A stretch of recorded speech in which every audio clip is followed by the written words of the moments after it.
Welcome everybody to Nectar of the Pods. I am your host, Graveshift77, and I have an awesome episode for you all today.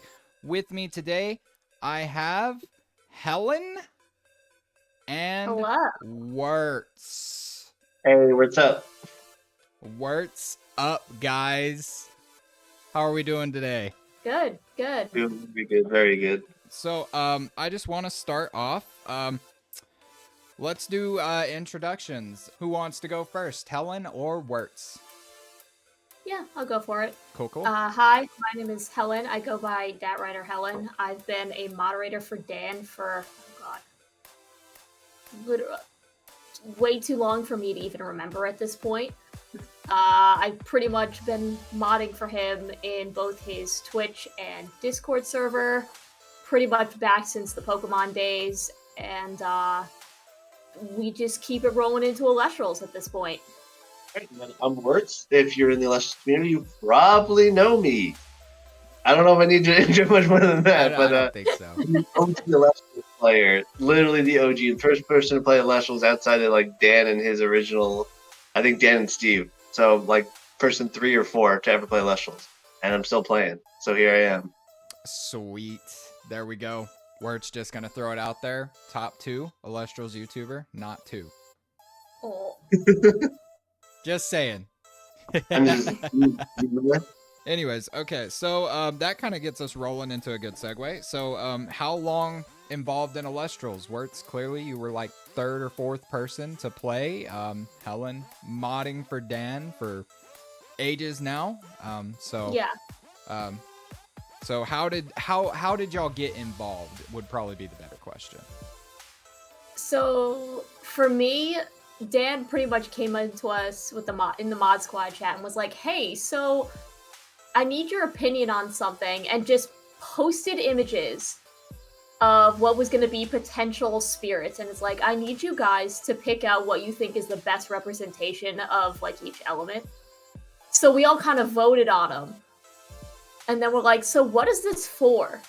Like, are you working on something?" And he's like, "Yeah, I've got a project going on the side and I want to make it like a thing." So we all kind of voted on spirit designs. And then when he released the video, we were like, "Oh, so that's what that's for. Cool." Interesting. Yeah. So he was even for the first person to play Elestrals, she knew about Elestrals technically well before almost everyone else did, just didn't know what it was. Yeah. Which is super interesting. It's like, yeah, he was just being so cryptic about it, and y'all were just like, what the heck is this, man? Like, yeah. We were pretty much told, like, "Hey, you cannot tell anybody about this. This needs to be hush-hush." And then we just kind of voted on stuff, and we're like, "Okay, these are cool. So when are these going to show up in, like, your videos and stuff? Or, like, are you just going to share this with people?" He's like, "Yeah, it'll happen eventually." Drops video, and I'm like, "Hey, so Wirtz, I have something to tell you about." And he was mad that I couldn't say anything until the video dropped. And I'm like, "I'm sorry, I was sworn to secrecy." I play a lot of card games, so I was very much like, "Oh, this is my thing. Why did you give me information about my shit?" Why did you keep this info from me? I had to. Dan knows where I live. He's gonna come after you. Send the hit squad. Which technically we were not put to an NDA, but it was just more of like a trust thing. It's like, please don't tell anybody. Because technically even now, I am not part of the NDA of anything Elestrals right now. I'm just in the dark about a lot of things. I'm not technically staff member. I'm purely a moderator, and I help out with tournament stuff. So that's mainly my involvement with the Elestrals community. Yeah, which that is worth of noting. Like, a lot of people think that, like, oh, the TCG helpers in the Discord and the mods, they know blah, blah, blah, blah. It's like, they don't really know much. No. And it's something that I've noticed, like, people are like, oh, well, don't you know? It's like, they literally don't. Yeah. They literally don't know the answer. They're there because they're just community members that know either the game really well, know the rules really well, or are able to help you find the help that you need. Same thing with, like, a lot of moderators. They're not privy to basically all the information going on. Right, they're not like in the playtesting or anything like that. Exactly. Yeah. That's another thing. The playtesting is another thing. Like a lot of people think that TCG helpers are playtesters, where like they'll be like, "Oh, you know, blah blah blah." It's like, no, they really don't. They're just a helper. Yeah, And a select few of y'all are actually the playtesters or in the playtesting group, while the rest are just there to help people learn the game and understand the rules and such. Exactly. Got you. Okay. Most of the moderators are purely volunteer. Really? Okay. Yeah. So most of the moderation team is pretty much volunteer. We're not on the pay books. We're not like part of staff in that sense. Good chunk of the moderators will intermesh into the staff and be part of either playtesting or NDA, but there's a good handful of us that aren't involved in that sense, myself included. Okay, wow, all right. So that answers another question, because I was gonna ask about like if the mod duties included like knowing things that others weren't allowed to know and stuff. So there's like certain things that Dan will tell us like in the moderation team, but it's mainly just like a hey, I'm gonna be doing so and so soon, like try and keep an eye out for things. But other than that, it's just like he does things and we're just there to like moderate. Got you. For Just keep like, the peace, make sure that peace. No violence or vulgar activities go on, that sort of thing. I'm sure that keeping on top of leaks is another thing too, just in case there is like a leak of some sort that doesn't need to happen. Is that part of the duties as well? That primarily isn't necessarily the moderator, because we don't even, I mean, again, for the people who aren't involved in the staff, we don't know what's a leak and what isn't. Fair enough. So if we see something that we're not familiar with, we'll be like, is this supposed to be out? It usually ends up being the people who are like employed by Dan or part of NDA that are like, yeah, no, that's get rid of that. Right. Okay. And Wertz, you're a TCG helper. Are you also a mod, or is that just? I am not a mod, actually. A lot of people think I am, but I am. Because a lot of times you hop in like you are a mod because you're like, hey, you know, that kind of thing. So. Yeah, I mean, there's only a select few mods, and although the mods kind of float in and out, like sometimes you just have to be there to keep the peace, and sometimes it's not worth a mod intervening in something because it's not that serious, and it's, you know, I do find like actually I'm a mod on the Twitch for Dan because he grabbed just 3 of us that know Elestrals for the Twitch stream because his current mods don't know Elestrals. Okay. So in like one stream he added Jacob, Eagle the Duck, myself, and Red Bear and Larry to his Twitch mod stream. And, you know, people come in all the time, they just go, oh, what is this, a rip-off Pokemon? Yeah. And it's like, no. And I know some of the mod team will just go like, oh, you're timed out. But we actually had a really good response. Literally just yesterday, Dan was streaming. Guy comes in, it's like, oh, this is garbage, Pokemon's way better, blah, blah, blah, blah. Didn't time him out, because I actually wasn't paying attention. Dan started talking to the guy directly, and by the end of the conversation, the guy was like, oh, you know what, actually, that's pretty cool. Like, you're going after your passion. I'm sorry, and we went on from there. So it's like, it's just sometimes better to just let things be. And in Discord especially, it's just like, hey guys, you know, be aware of this, and then, you know, let people work it out on their own. Or just you know, cool it, guys. Like, tone it down, you know. No need for it to escalate, that kind of thing. Exactly. Right. Yeah, there's been a couple of times where we've had to, like, get the mods involved, like, ping somebody directly, whether it be you, Helen, or Larry, or Tyler, like, somebody be like, yo, we gotta, like, this has gotta stop. This is escalating way too quickly. So if something does get serious, I always, Helen knows, I'll ping her, or I'll ping like Baron or somebody who I know is an actual mod who can actually physically like remove people if need be. But it really never is that serious. It usually doesn't happen. Like I've noticed recently, like it doesn't get that way very often. Like the most I've seen is like from like new people coming in and they're like ignorant to the idea of what Elestrals is, and they're trying to figure it out, but at the same time they're trying to figure it out, they're kind of like poking the bear per se with like the community by like not necessarily dissing on it, but kind of like giving comparisons to like other games that they are more familiar with or play. and it Yeah, just kind of it comes off as very like, oh well, this game isn't all that, you know. And we're just like, I mean, you got a point, but like, don't be ignorant to the fact that this game isn't really fun, and it's in the very beginning stages, and like Exactly. it can only go up from here, man. Like, just keep an open mind about it. Don't be so closed-minded, like, oh, this isn't like this or that, you know. Franchises that have been around for 20 plus years, you know.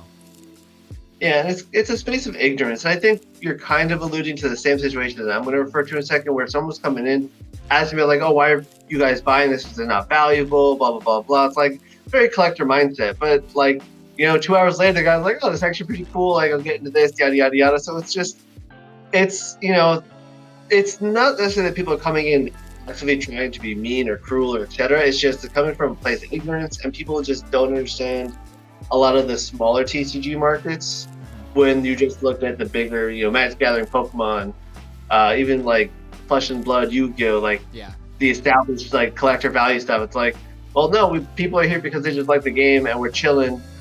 And the fact that it's a smaller indie TCG with less kind of price tags associated with it, I think also helps with the community aspect of just like, yeah, I'll trade that for that, or hey, that's pretty cool. You know, people are just here to enjoy the game right now, which is the biggest boon. It just makes the community so much more nicer. Where just the people that are sticking around are the people who are here because they enjoy it, and that kind of leads into new people going like, oh, all these people are enjoying it, and they kind of slowly move to the side of, okay, this is fun.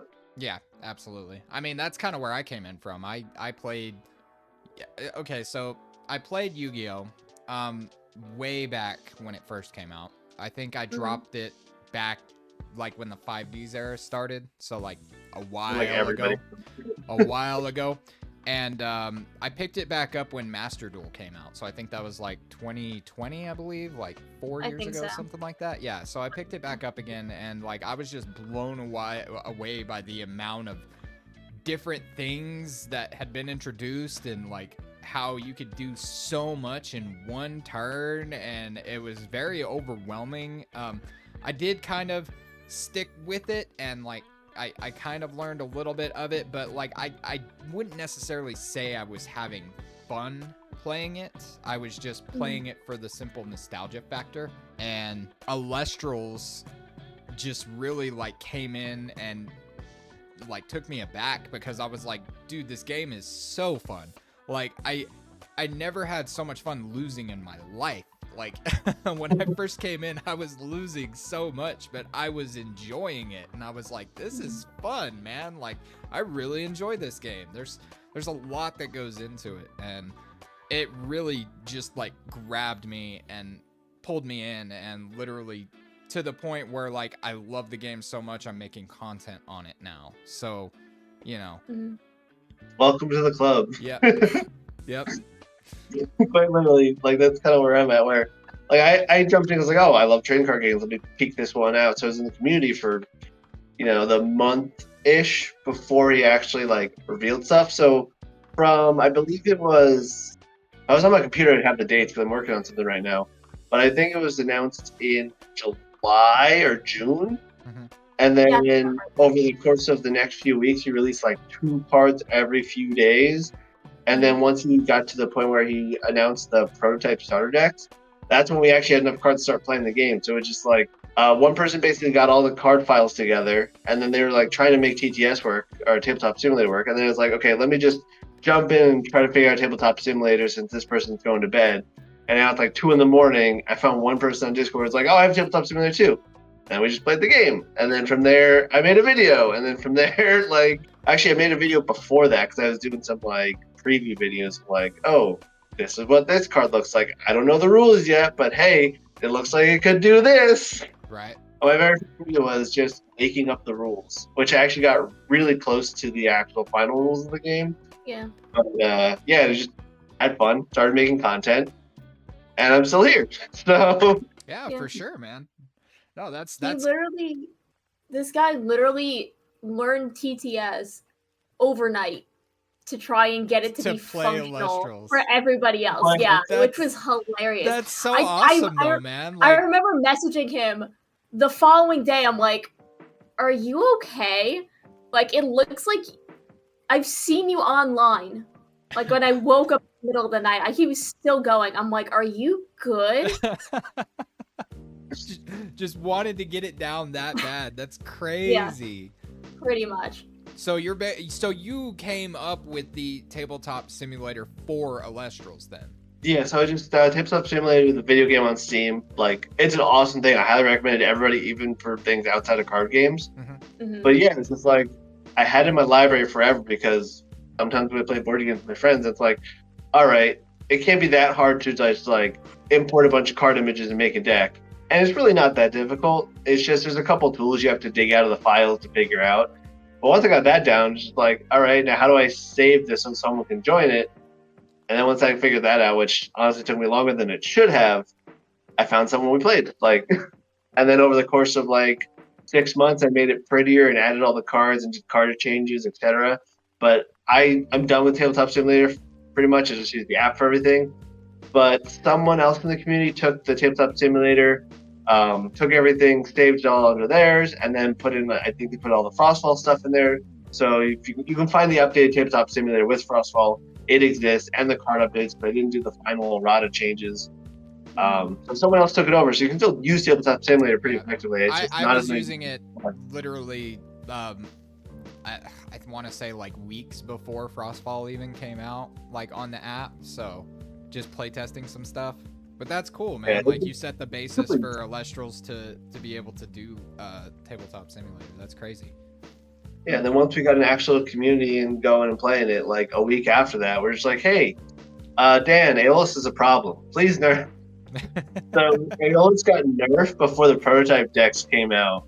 So the prototype deck still had Aeolus at 1 cost disenchant, and we were already playing with 2 cost disenchant Aeolus. So it's like a really interesting like turn-on-demand timing there, which is kind of funny. But yeah, the Tabletop Simulator I think really helped the game grow to what it is, where we all of a sudden had a dozen people playing almost daily, just tinkering, talking about things, kind of figuring out what didn't feel good, what felt good, and just giving that to Dan. Right. And then Dan took the feedback, adjusted the game. If a lot of these cards were released like in the state that they were in back then, Elestrals would be a broken mess. Right. Like legit. Oh god. I do think that like Tabletop Simulator era really helped the game grow and balance a lot more than I think Dan was expecting it, but all for the better. Yeah, for sure. I think it kind of became like the original play testing. See, that's what I was gonna ask. Is that how the play testing group kind of like was established? Was through that and giving feedback and whatnot? I guess I can talk a little. Yes, sort of. So there's the mythical round table that Dan has alluded to multiple times in the past. And I'll talk about the old round table because I don't think that's really anything extraordinary. But basically what Dan did for a couple of months was just grab community members into a group of Discord, like a Discord chat of 10 people, because I don't think Discord chats can go more than 10 people. And he would just kick people and add people intermittently, just get feedback on the game over and over again. So it's like, all right, hey, no hard feelings, but I want to get other people in. And you kick someone and grab someone else in, and then grab someone else in, and just kind of rotate feedback loops, and just keep taking community feedback directly in those group chats.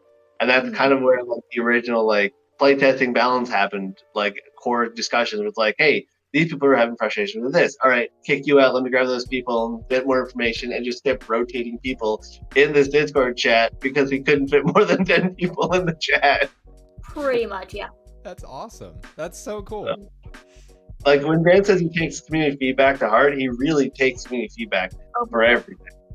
Yeah. Like he's a workhorse and he really, really likes it. I mean, you see him in Discord all the time chat with people too. So absolutely. Yeah, that was even before Elestrals.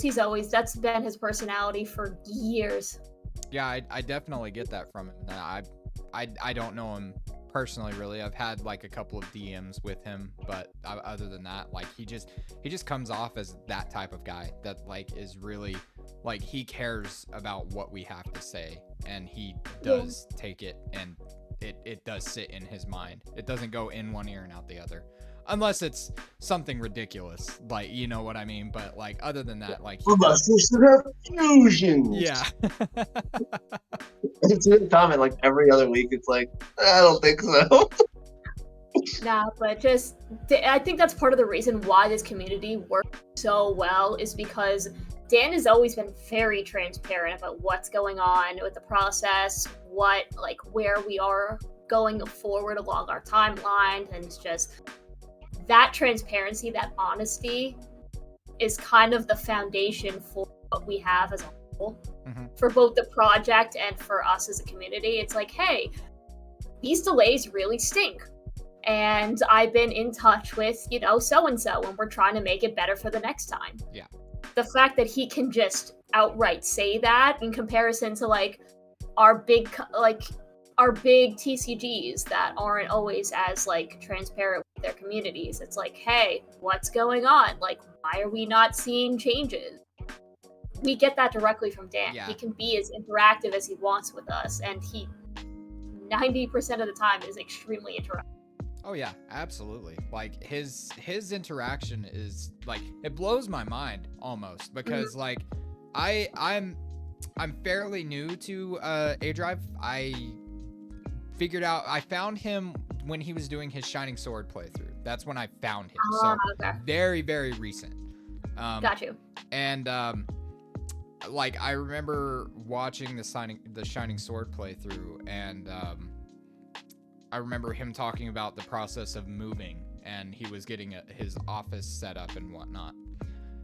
Well, I fell off watching him for a while, and then I came back in his most recent Let's Play. I forget which one it was, but I noticed his background had changed. I was like, didn't he just set up his office and move? What happened? Because the last I saw, he had the move, successfully everything was set up, it looked clean, and I just looked and I see these strange creatures on the wall, and I'm like, what are those? And through the playthrough, he was like, oh yeah, by the way, guys, I've got a TCG I'm working on. It's called Elestrals. And I'm like, okay, that's interesting, and that explains what all that is in the background, because I didn't pay no mind to it really at first, but then I got to looking and I was like, wait, what? But yeah, so I mean, fairly recent to A Drive, fairly recent to Elestrals, but I get that from him, and that's just who he is as a person, and it's a testament to where I feel like the strength of this game lies too, is his honesty, his genuine kindness, and the transparency. It's a testament to where this game is, it's a testament to where this game is going, and it really is, and the community that has been developed around that is just no other. It's ridiculous. Yeah, I mean, look, half of what we're doing, we can't do without you guys. The community itself is the heartbeat of this project. I mean, we literally would not have gotten this off the ground without all the support from Kickstarter. Absolutely the heartbeat of the game. Without you guys, we wouldn't have a game. Pretty much the long and short of it. Yeah, no, for sure. And I mean, I'll attest to this, and I'll say this over and over again. I liked the game, and I liked playing the game. But when I hopped into the Discord and started interacting with the community, that's what really sold me. And that's what brought me in. And I was like, okay, yeah, this game is awesome. The people that play the game is awesome. All these guys are so honest, genuine, cool, willing to help me learn, because there were some things that, I would play IRL with one of my buddies who we got into the game together at the same time, and there was a bunch of stuff that we didn't really know or understand, so we would just kind of play with our own interpretation of it. And come to find out, a lot of the way that we were playing it was wrong, and I was like, well, yeah, so the amount of people that go, oh, Pantera hits you for 15 damage, that's a one shot. You're doing it wrong. No, not like that. The math don't math like that. No, it doesn't. It's one of those things, just the little nuances here and there, people pick up over time. But as long as you, I say this a lot about teaching new players the game, it's okay to let new players do things incorrectly if they have fun doing it, and correct it after the moment. You're like, hey, That's really cool, and I'd love to be able to do that. But normally that wouldn't work because the rules don't work that way. Yeah. But just let them, like, if they try to cast an invoke to do something really cool on your turn instead of their turn. Okay, if they're trying to do like an invoke circle the sky, maybe you let them go and like at the end of the game, it's like, okay, let me correct you here. But the goal is for people to have fun. So if you're having fun and you're doing the rules wrong, you're still succeeding and having fun. So there's nothing wrong with that at all. Yeah, that's fair. That's entirely fair. I never thought about it that way either. So I'm glad that you said that. Like, let it happen, play out the game, and then be like, okay, so here's what happened in the game, and I'm gonna tell you that that's not the proper way to use that card, that kind of thing. Yeah, especially if it's like the first or second game, and it's kind of you kind of have to judge based on the person. Like some people, you have to correct them in the moment because they'll never figure it out otherwise. But yeah, just in the moment, just on that let person. things go. It's not that big a deal. It's like it's just minor things. But yeah, it's just and then, like I just did a demo event where I was teaching people how to play the game. Kind of circle back to the whole community thing. The only reason that demo event happened is because a community member, like a friend of mine from college, literally was like, "Oh, hey, my local game store has Elestrals products in the store." I was like, "Holy, like no way!" You're like, yo. So, yeah, I'm talking to the owner right now. I'm like, "Oh, what's the store? Give me the information." So I sent an email like, "Hey, I'm actually not too far away. I can totally come down and do a demo day." And then all of a sudden, it just kind of snowballed into letting Dan know. Dan coming. Shady Penguin showed up. Steve showed up. The app developer for Elestrals, like it was just the whole Elestrals shebang. It was a whole Elestrals thing. We had like 20, 30 people like over the course of like 8-9 hours playing Elestrals, and literally just last night, my friend texted me. It's like, "Oh, I stopped by the store again, and there's just people playing Elestrals in the corner." It's like mission to like accomplished, like Let's success. go, man. It is. So, I'll say this about Elestrals, man. Like, it's so easy to get hooked on it. Like immediately, like, because me and my buddy, we weren't sure about it when we picked it up, and we were MTG players. Like, we played MTG together all the time. Like, he would come over, we would play, have a blast, just chill. And he came over. I had told him about Elestrals, and he came over and he had bought like the whole shebang, like all the starter decks, a booster box. And I was like, dude, like, what if we don't like this game? And he was like, oh well. I was like, okay, bro. I was like, okay, man. But no, like, we literally played hours, like all night. We were playing. We were up to like 5 a.m., 6 a.m. playing.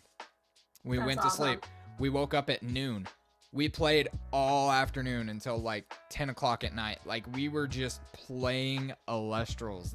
It's just so fun. It's just so much fun. No, the demo event I was doing literally was during a Magic draft. They were just doing a Chaos draft, which is a bunch of random packs. But there was a bunch of guys who were basically doing the draft round, then running over to where we were doing the demo stuff. It's like, hey, can I borrow that deck again quick? Like, quickly jamming out a game between the rounds. Their next round would start. They'd run back to their draft round and then pick up the game where they left off. That's crazy.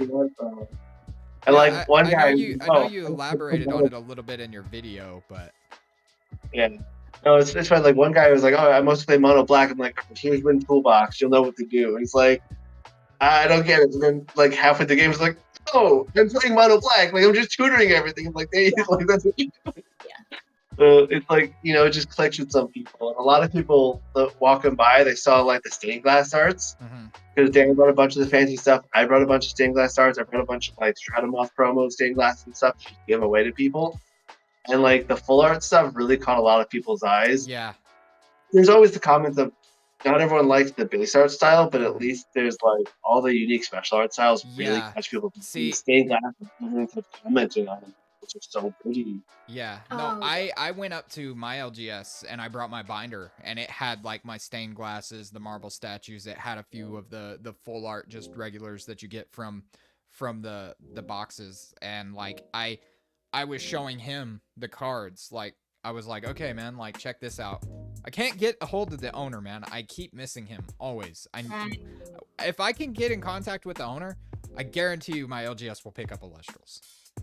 And, like, I say that because it's very diverse. Like, they carry Lorcana, they carry Digimon, they carry Flesh and Blood, they carry Yu-Gi-Oh!, Magic, One Piece, like, the whole 9 yards. And they do, like, tournaments for almost all of those games. So, like, I definitely 100% believe if I catch the owner and I talk to him about it and I explain the game to him, they'll definitely pick it up. But that aside, I showed the guy behind the counter, I showed him my binder, and like he was blown away by the artwork. He was like, yo, that's actually really sick. And I'm like, yeah, man, like they have amazing like collectible pieces here. Like these are only going to be a limited print run. Like the stained glass stuff, once those are out, those are gone. I don't think those are ever going to get reprinted. And then I was showing him the Stellars and he was like, dude, these are 99 copies? I'm like, that's it. That's all. And he was like, that's crazy. I'm like, yeah, think about that as a collector. You know, that's a chase card.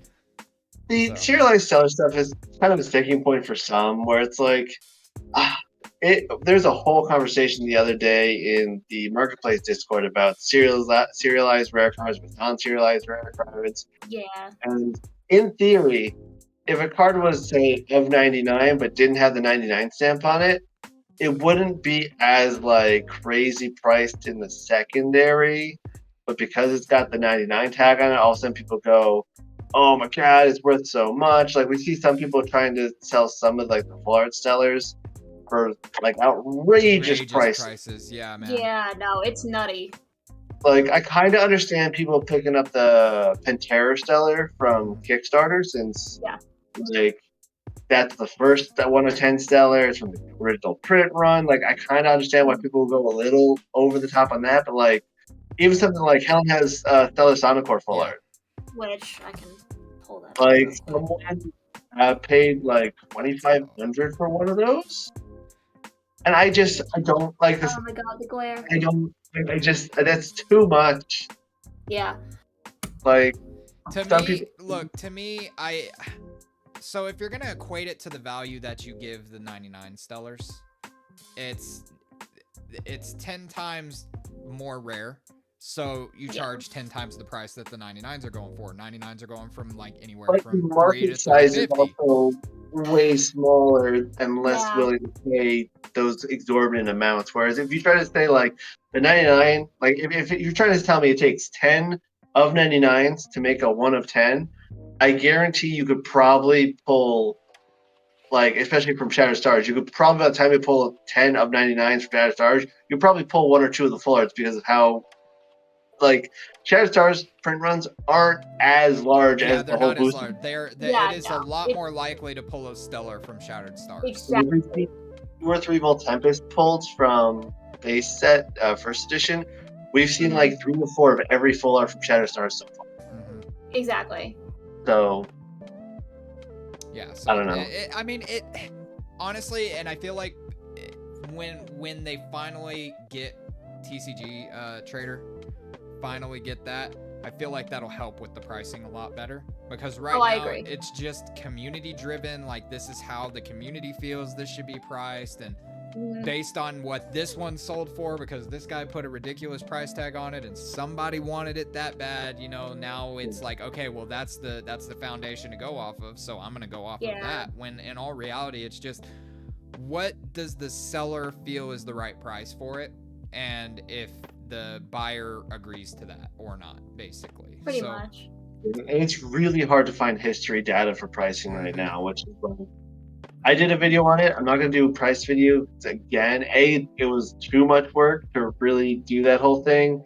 And B, there's slight conflict of interest where if I talk about pricing directly on cards, people might, since I do have some NDAs, people might misconstrue what I'm saying to be like, oh, that this isn't worth that much. It's probably going to reprint. It's like, that's not what I mean at all. But people will take something in a different light. So it's like, disclaimer, I guess, right here. It's like, I have NDA information.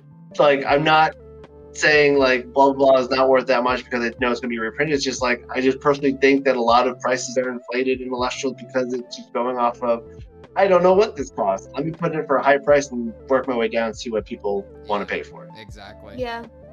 It's start high and down. Yeah, it's kind of nutty. I kind of agree with like the normal pricing that people are like the community has agreed on so far for like Shattered Star stuff and like the regular hollows, the full arts, you know. that kind of thing, but like the stellar pricing is like absurd, and I get it, they're rare, but like some of it is just like too much. It's way too much. You know what's real crazy? Somebody paid like a couple months after Kickstarter got distributed. There was a bunch of sales for Volt Tempest on eBay for like $35 a piece. Good lord. Ooh. Just the Yeah, regular it was hollow Volt? Just the regular Volt Tempest. That's So crazy. it's like people, it was like a wild, wild west at one point for pricing, where it's like right now we've kind of settled on most hollows are a few bucks. Like Altar's a little bit more, Viserys a little bit more. Yeah. You need 3 of them to run them, stuff Yeah, like that. exactly. Yeah, it's like wild, wild west, and it's not like as bad. $7 to $10 for the rarer ones, and like 5 and lower for the more common distributed ones. Is that's my mindset on it, at least, you know. Mhm. Yeah. And maybe that's a little bit too much, but I mean, I've paid you know, a bunch of money for hollows that I didn't pull, so I've seen people pay $12 a piece for Gorgons. Like, why don't you just buy the fire buy a starter starter deck? deck. Yep. Yeah, Buy the literally starter. buy the fire starter deck, or just fire Shattered Stars. Yep. But that's also not really exclusive to like Elestrals. Like I've seen there was a bundle for Lord of the Rings Magic the Gathering at one point that came with a promo The One Ring. Mm-hmm. And that bundle was like $45 MSRP, and the ring got to be like $50-something. So people were basically buying the One Ring when they could just go buy the bundle, get the One Ring, and pass with it. Yeah. Like, Yeah. it's so weird how some of the TCG markets work like that, where it's like you could just go buy this product that has a guaranteed for less than you're buying the single. What are you doing? Yep. Pricing is kind of crazy. So, speaking of stellars and whatnot, I take it that you guys are kind of a bit of stellar hunters. That's just from what I've gathered. Am I correct on that? So, okay. He definitely is.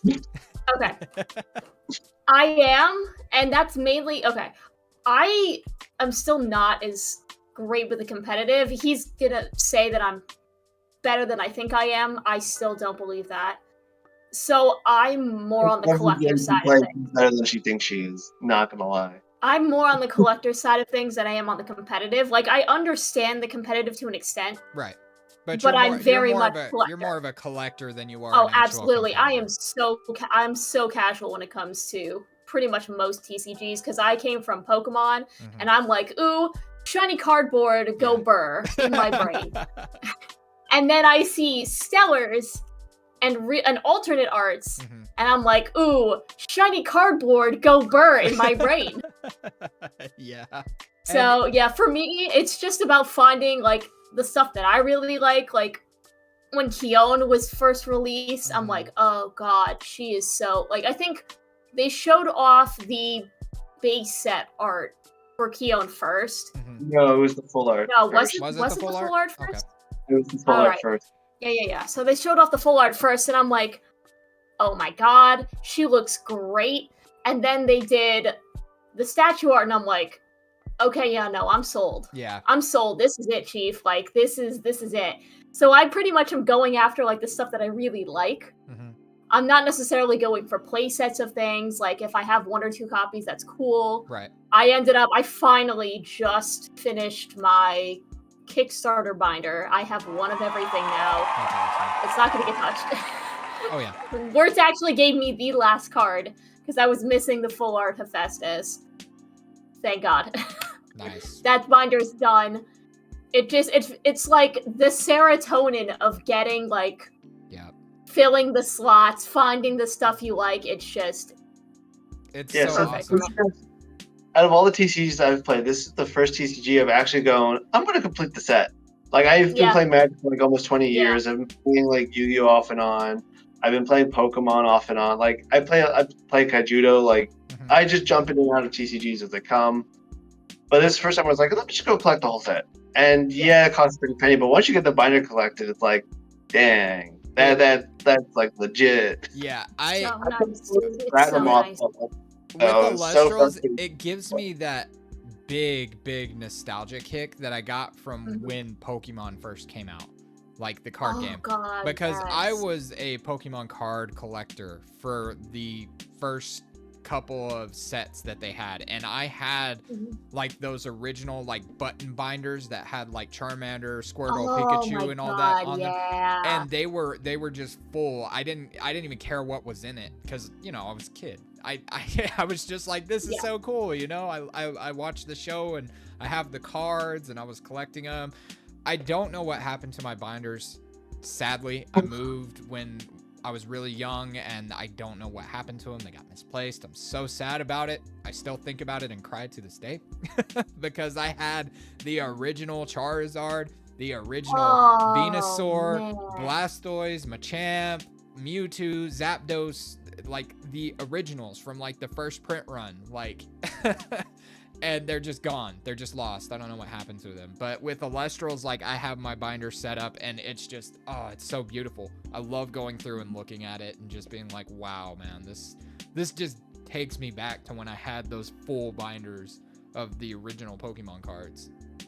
Yeah, for sure.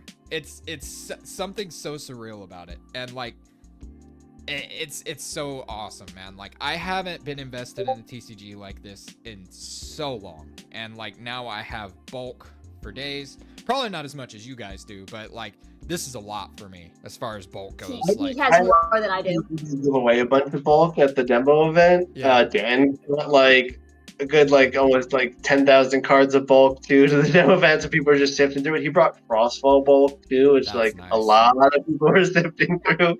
So I've been able to slowly pitch it, and then I went through and sorted everything like completely by edition. So Kickstarter and first edition are separated, and then by card. It's all nice and organized now. So it's like I probably have more bulk than I think I do, but at least it's so organized that it doesn't look like much. Right, exactly. That's where I'm sitting at. I've got the little cardboard organizers that's got like the the little containers that carry up to like 900 cards. So I've only got a couple of those full, and there's like 12 slots of it. So like I'm good for future sets for a while now, anyways, until I have to buy another cardboard. I think I'm container. good for Frostfall. I don't know about if I'll have space for Daybreak.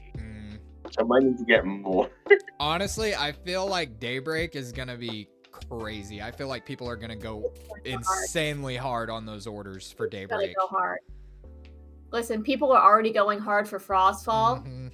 Just wait till Daybreak drops. I mean, people are going hard for Frostfall because we've been playing the same format for like 2 years. I mean, Like I feel so sorry for you guys to have been. I was always wondering in my head, like, how come I don't see these guys playing all the time, like me and like some of the other guys in the community? And then I think about it, and I'm like, oh, they have been playing this format for 2 years, so makes sense that they're kind of over it at this point, you know? Like, you can only play a certain format with the certain cards for so long and do pretty much everything there is to do for so long before you're just like, yeah, it's not like they're over it necessarily, but it's like trying to find different ways to work with the same cards can be kind of hard. Yeah. Like, when you already know, like, oh, this is the meta with this deck and that deck, it's like, hey, how do I try and change it up while still trying to be like viable? Yeah, it's hard to kind of find those, and I think Frostfall is going to add like it's going to mesh really well with what we already have and just enhance it even. From what I haven't even played all of Frostfall yet. I've just been bouncing around between so many different decks. Like, I cleared out my deck list on the app just to make Frostfall decks. Like, nice. And I haven't even tried everything yet, and it's just so much fun. I've just been having such a fun time just because it's introduced so much, and just some wonky weird stuff, some cool crazy stuff, some fun just meme stuff. Like, it's just such a blast. Like, I've been having so much fun, and I mean, there's still so much more to be figured out with Frostfall, and that's what I love. It's gonna be so awesome. For sure. Yeah, so kind of like, let's just try to jump in, but what's funny is like, so I have known about the majority of Frostfall stuff, especially since I had like 2 of the cards in the set I like straight designed. Just a conversation with Dan, like there are some things that I saw like happening the first week of Frostfall in the app where I was like, huh, didn't really think about people doing that in exactly that way with these cards. That's interesting. Like, so it's crazy how it's like people always want to kind of say like, oh, what were the designers thinking? It's like when you kind of go from playtesting bubbles to like the community, so quickly people come up with like really new quirky designs that like you just didn't think about. And that's what I really like about Frostfall. It's like even though I've kind of known the majority of the set for a really long time at this point because of how long like the delays were in printing from the switching manufacturers. Like immediately week one, people are already doing like really kooky, like weird, interesting things that I just personally didn't even think about you could do in Frostfall. It's like, oh, well, this is actually so much fun. So even though I've known about the cards for so long, like I'm seeing all these new things. It's like, oh, Frostfall is super exciting because it's like all these things are like happening that I didn't think about. Now it's like almost like Frostfall 2.0 for me, which is not the same for the majority of people because obviously the majority of people first instance with it. But it's like it's so interesting just to see and how quirky and fun people are building their decks just to mess with all the new stuff. Even from someone who's seen these cards already, who's used to these cards, like I'm looking at like, dang, I wish I thought about that. That's so much fun. Let me try that. See, I brought this up with people in the community too, like just talking about Frostfall. I'm like, see, the cool part about it now is like when Elestrals and base set first got introduced, there was only a certain number of people to play, and like, so the meta got kind of defined very slowly, and like things were being introduced very slowly, whereas now there's a much larger group of minds to like put certain things together that other people don't think about. So it's like we're gonna see some crazy stuff that nobody would have thought about except for this guy, because his mind works like that and he makes it work, and it's just like, that's crazy. I never thought about that. That's cool, you know? So like there's so many different heads, you know, meshing together now to come up with different things that's just like kind of ridiculous, and it's awesome. I love to see it. I love to be a part of it. For sure. Yeah, especially since I'm so new. Like this is like I'm in it right now, and like it's so awesome to see a set be introduced and people come up with different things, and everybody's trying out different ways to make certain things work. It's so awesome. It's so fun. Yeah, that's basically the card game almost just doubled in size, which is like wild because it's when you're like, I mean, there's been a lot more TCGs where you kind of like can be a part of that recently with like you have like One Piece and Digimon, all these other new TCGs coming out where it's like, oh, I was here for set 1, I was here for set 2, and you see like the rapid change. But it's really interesting to be there for like first set, and then all of a sudden Frostfall is now doubling the size of the game, and the way Dan kind of designed sets where he's trying to make everything relevant and not flash filler. It's like, well, our format just like tripled in size almost, it feels like, which is like all these new cards are like so many new viable decks. Like Water's viable now. Fire is thankfully viable now. Like Fire is kind of nutty now, dude. Like Fire aggro is ridiculous now. Like you put that on full display against me, where it's like on your stream, like you just the Blazerous you just turboed out Blazerous on me, and I was like, what just happened? It's so fun. It's so much fun. Yeah, it's so awesome, man. Like I even played Jameson with the Turbo Fire deck, and like it was just like I couldn't do anything about it. Like I was just like, what is happening? I can't stop this. I'm dead. Like I can't recover. Still the bust. Yeah, like it's ridiculous, man.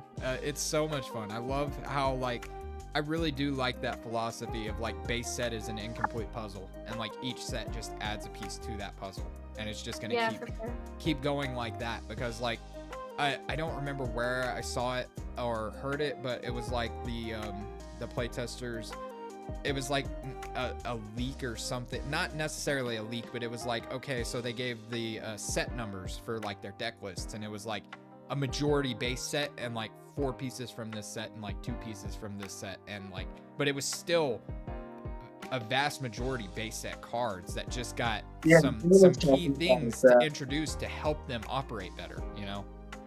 Yeah, Dan was talking about that. I think it was on stream, or maybe it was a Discord text chat, but he was talking about like, oh, I'm playing this deck right now in set, I think he said 3 or 4 testing, and it's like this many base set cards and this many this. And it's like it's all still pretty viable. And it's like, yeah, that's super cool. It's like you don't want things to be quote unquote power crept, which I think people have. People don't understand what power creep really is, I feel, but like, yeah, you don't want things to be pushed out of the format by the new tools and the new toys. But yeah, like I know early on a lot of people saying like, oh, Ash Rabbit's just a power crept Clovey. It's like, well, they do different things. Like Clovey does draw things. So if you ever have something that triggers when you draw, then Clovey is better than Ash Rabbit here and there. Like, there's pros and cons, and the fact that different elements matters, stuff like that. So I don't know. Power creep is, people don't understand it properly, but yeah, it's nice to know that at least things aren't rotating out like Yu-Gi-Oh! Where it's like, oh, the new set dropped, everything's different, format changed. Well, the thing about it is too, because like Frostfall has like pushed up some decks like Fire, and I feel Wind especially. Thunder even got a bigger boost. Earth didn't get so much to its package to like kind of keep up the pace with those. But it's still up there. The most deck in the format. It still works. Yeah. It's just not. Well, the thing about it is, there's like in Frostfall, there's ways to get around certain things that you couldn't get around in base set. So, like Ash Rabbit now is dropping down a couple of tiers in my opinion because of the amount of cards out there that like you're able to get out stronger than 5 bodies now. Like Moss Station comes out and is an immediate 6 attacker. Arcturus can be pushed up to 6 just immediately as well. Lavalith comes out, he's a 6 body as well, like there's a bunch of different ways to get over Ash Rabbit now, just besides using toolbox cards or earthquakes and stuff like that. So like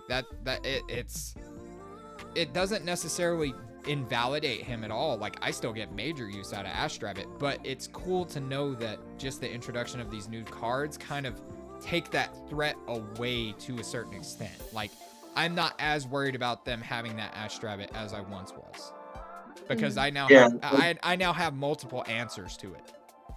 Yeah, I was just talking to like the astronauts on stream the other day about that, where like Moss Station is so pivotal now in like fruit decks, because one of the issues that I had playing fruit in base set was outside of Lotagon and Earthquakes, there's no way to get over walls, because it's like you have to run like in base set you ran like a mid-range package with fruit because you had to have ways to like get over runes and defensive walls, so you had to like squeeze an Equal Links in there, you had to squeeze Demeter, Elechics in there, etc. So at that point you might as well just playing Earth Beatdown. But now in Frostfall, it's like, well, now I have access to Moss Station. I have access to more Ambrosias, so I can knock out the apples.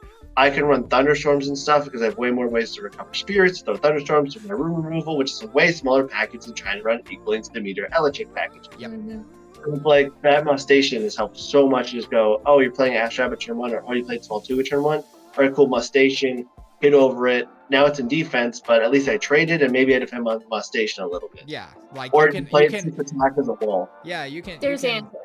Yeah, there's ways to make Moss Station work, and I really enjoy Moss Station. I think he's awesome. Like you have ways to protect him. You can pull the cool Altar of Stars play with him, which is one of my favorite ways, like to switch him back to attack position when they're attacking, and they destroy. They basically self-destruct themselves because you were able to switch him back and hit him. So there's a bunch of cool things that were added. Yeah, I figured a little bit of trying to like make Centaur work with Moss Station, Centaur, Altar, Demeters, and Panzers, and just try to like play this Earth Nexus deck and like try to make Clovey work. Is crazy. It's like, and just find ways to like load up spirits on the defensive cards so I can get into Fruitaurbor. The biggest issue with the deck is finding Fruitaurbor. Yeah. Like it's so hard to like draw a Fruitaurbor when you need it versus the other pieces. And then like the other issue with the deck is just like you can't really ever go offensive with the deck because you have so many defensive like Nexus options in Earth that don't really do anything for you. We'll get there eventually. Yeah. Dan has. We will find a way to make my point viable. At 3. So we'll get there. Yep. Centarbor will be viable, so I can play the Stellar Centarbor There you go. eventually. There you Well, go. in a bubble, Fruitaurbor is like the best Amazing. 3-drop. Amazing. Oh yeah, for sure. The issue, in my opinion, is that the bridge is horrible. Like, Yeah. so my big criticism is a lot of the bridges were lackluster. So, like, Glauby was okay because it's basically just an additional majesty if you do the tadpole ramp stuff. Yeah. But then, like, Signetric is a really, really restrictive bridge that's kind of hard to get out Yeah. with the experience in your spirit deck. So it's like, okay, Imperial's crap. Imperial's actually pretty good. Oh, for sure. But it's so hard to get out. Centarbor is crazy good, but it's like 4,000 like loop jumps you have to make just to get September to work, where you have to have the artifact, be able to attack the artifact, have enough stats to actually kill something. Yeah. Like, yeah. The bridge ascensions definitely, I feel like, need some work, and I feel like it's kind of getting adjusted somewhat. I really like Cryovern. I think Cryovern's great addition. Pengawatt, however, I think is kind of like worst card.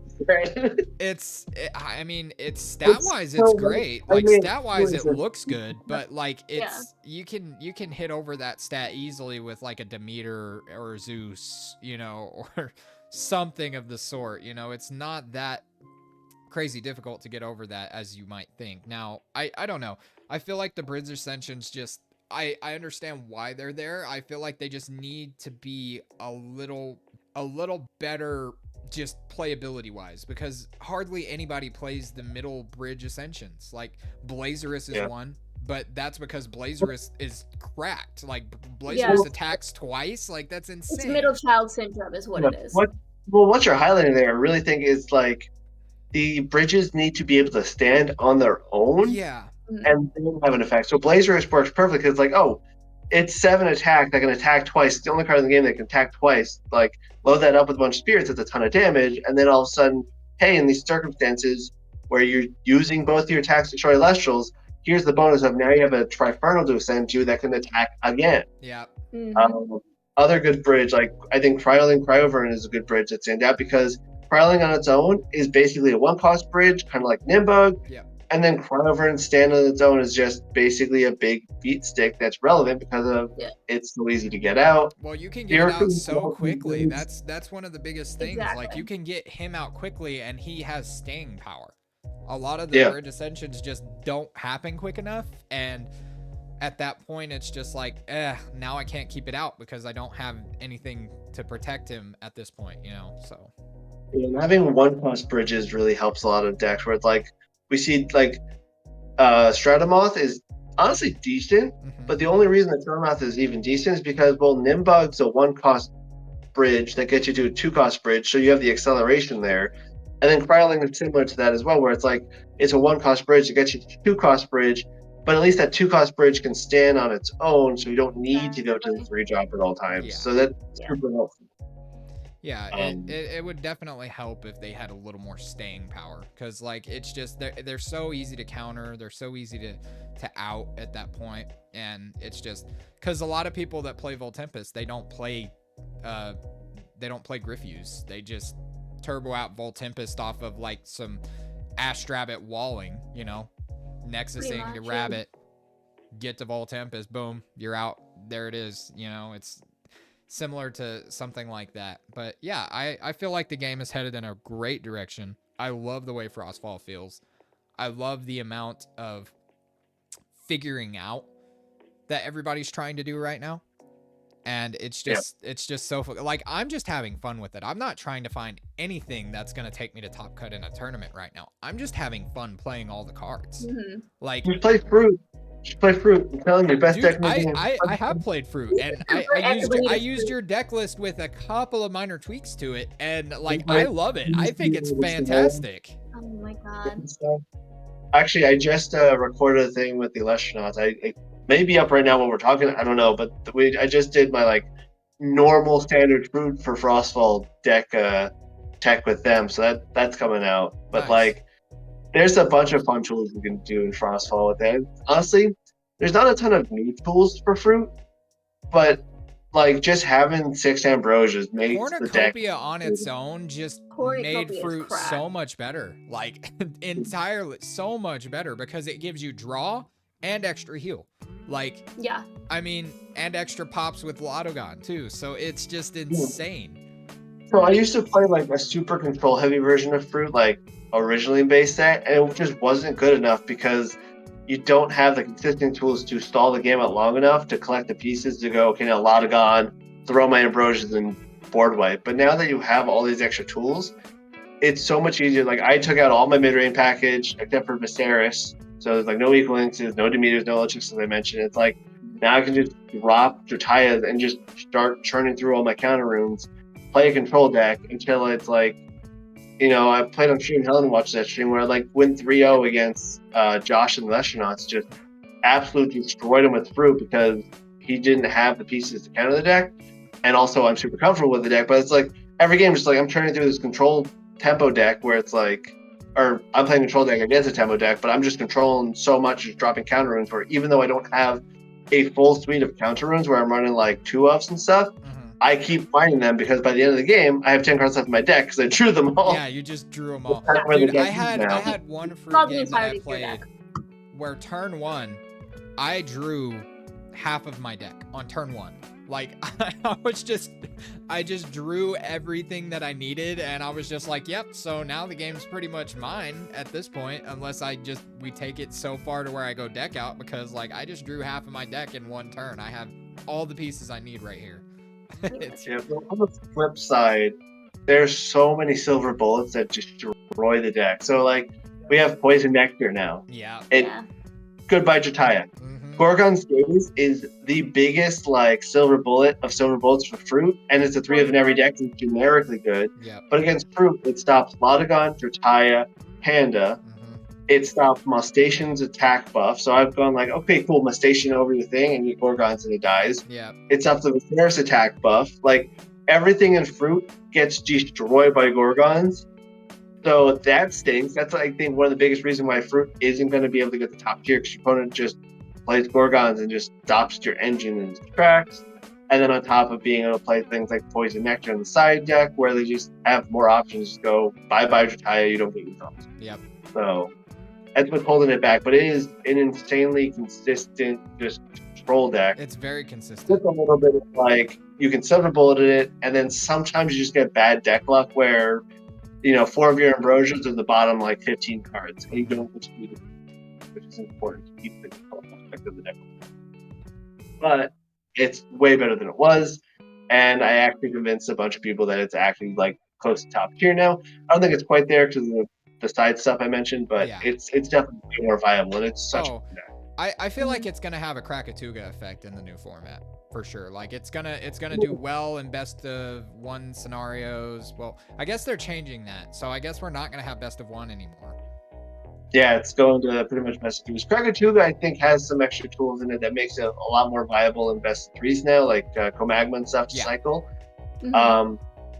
Lotogon is there. Like, Lotogon is the one deck in the format that I go up against with fruit. I'm like, well, I guess I'm losing this game. Yep. Lotogon is so good, man. Like, I don't... Yeah, so Lotogon does what fruit does without the need for specific combo pieces, because you play Nog instead of Ambrosia. Well, you still play the Ambrosias, but like you play Nogs instead of Cornucopia. You have 6 stall cards that you can then revive with cards. You're not worried about running those heavy cost cards like Nog either, because you've got all the healing you need. Like, you can just expend and then heal it right back. Expend and heal it right back. It's crazy, man. Yeah, and it's just like, against Lotogon, it's like, well, they're just going to out-recover me. I can outdraw them, but that doesn't really mean much when they can just keep healing for longer. So it's like, I've had Lotogon matchups where I've gone down to like 1 or 2 cards and go, I can't win you. Like, you got it. Let's move on. Yeah. So, there's control versus control. Hell is all the time. Control is so fun to play. That's my favorite way to play the game. But okay, so moving off of Frostfall and the new format change, I do want to kind of ask about like the card creation part. Like, I don't know if you've had any hand in helping create any cards, Helen, but I know Wirtz helped create like Race to the Top and Rise from the Depths and such. So Nah, I'm not part of that process at all. No. Like I said, I'm pretty much just on the moderation side of things and volunteering for like the tournament side. I don't really get to say anything about the cards. The most impact I had on cards was like when Dan originally brought the spirit designs to us and was like, hey, what do you think works best for each element? I like that design with the flying fox. That was it. That was it, kids. I basically get to help pick the spirits, and that's about it. That was my impact as far as design and card influence goes. That's everything else is pretty much on. I think the spirits are the most integral part of the whole thing. So. And it was just for the original. Before we knew about Flormont, it was just, you know, Just fire, the water, yeah. earth. Yeah, just the base stuff. That was the only designs we got. I don't honestly, I don't know if Dan had designs for Frost and the other ones in mind at that point. It was so early into it that Right. even if he did, don't know if he would have told us. I don't think he did, because there's been times where he's like, yeah, I made like 5 or 6 elements, and it's just kind of don't know what the other 2 are going to be yet exactly, but like they're there to expand on, which now they exist. So yeah, early on, I don't think he actually had the designs nailed down. Yeah, at that point, he probably didn't. I'd like to think that he didn't. So we just had the originals. I know that he's posted a couple images before. I can't say that I can share the other ones because God forbid they're being used in the future. Yeah. I don't want to. No, I don't want to put not. that out there. But No. like, y'all, I think one of the most common ones is that hey, Ricerus was intended to be one of the potential spirit designs. It ended up being its own card. So yeah, it's pretty cool. Yeah, when it comes to like, so Raise to the Top, Rise from Depths, Dan gave me the full okay to talk about that entire situation because he wanted to kind of point out like the community feedback aspect of how that kind of happened. And what that was is basically he was like, hey, group chat that I mentioned earlier in the podcast, I want to make stadiums more viable. I want to do that by trying to make cards that work with the stadiums in mind. And he gave us the pitch for Stoke the Forge. Like, oh, that's a really cool, interesting idea. So that day is like, oh, let me just like make a few designs for each element. I just made one design for each element. Raise the Top, Rise from Depths. I forget what the other 2 were called, but they didn't make the cut. I gave them all to Dan. And then like a month passed, maybe a little bit longer. Mm-hmm. So I kind of forgot about those. And he just sends me pictures. And he used to send me pictures all the time of artwork and stuff. I was like, hey, what do you think about this? So it's like, he just sent me art of Rise from the Depths and Race to the Top as they are right now on the cards. I was like, oh, these are really cool arts. And I was at work at the time. And then I'm getting out of work later that night. And I'm just like, oh my God, wait, those are literally the arts depicting the exact cards that I pitched him like a month ago. That's so cool. And I came back and I was like, wait a second, are these what I think they are? These cards? I'm like, yeah, I think they're really cool designs. And I want to work with them and make those cards. I'm like, that's so cool like that. It's like playing trading card games for like 20 years, right? Yeah. Like having to say, like, I made that card. Yeah. Like when I open my first fall box, I'm just going to take the first Race to the Top and Rise from the Depths that I find. I just put them to the side. And they're just going to be my little, like, you know, I did that kind of moment. That's awesome. And that's so huge. It's funny because, like, we originally thought that Rise from Depths was going to be too strong. Mm-hmm. So I pitched it as a 1 cost. Everyone thought it was going to be too strong, so we made it a 2 cost. And then nobody wanted to play with the card at 2 costs. So we put it back down to 1 cost. It's like, oh, it actually has some legs now. It's actually viable. So it's super fun that way. Playing around with it, it's definitely, even as a 1 cost and how strong it is, you do need Atlantis for it to function.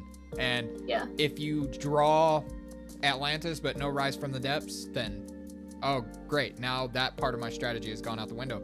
Or you draw Rise from the Depths without Atlantis, then you're really screwed because you can't make any use out of Rise from the Depths without Atlantis. So if you don't have Atlantis, you know, you're screwed at that point. So at 2 costs, it kind of comes into, it's like, oh well, I'm just basically playing a 2-card version of Rise from the Ashes, where it's one stadium, 2 for card. And I have to combine both pieces, so that made it clunky. And then Race to the Top, I originally actually pitched it as the lowest attack gets destroyed, so I want to make it work better with Jolton. But the art has Astrabbit winning the race, which is why I'm assuming it became lowest defense instead to make it more thematic, which is really cool. But I also think that makes the card stronger than intended. At least stronger than I'm thinking. Not the one that pitched it's kind of cracked, not gonna lie. But there are certain scenarios where you get stuck without an Astrabbit. You get stuck with like an Elechick that has 1 defense, and you're like, crap, now what do I do? Because now my Elechick's at risk of being destroyed if there's only 2 Elestrals on the field, you know? Yep. Now, it definitely works better when they have a full board. So that's where it really comes into play. Yeah, it's really strong. 2 opponents games. Yeah. It's like, that's when it's super interesting. And it's like a weird Royal Earthquake hybrid kind of situation. Yeah, it's really nutty.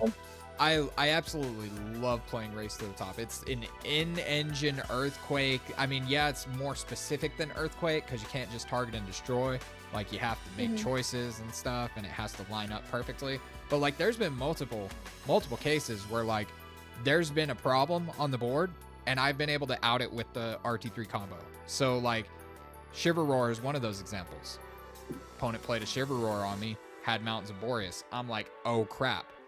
Look what I just drew. I drew Mount Olympus. Look what I've had since turn 1, RT3.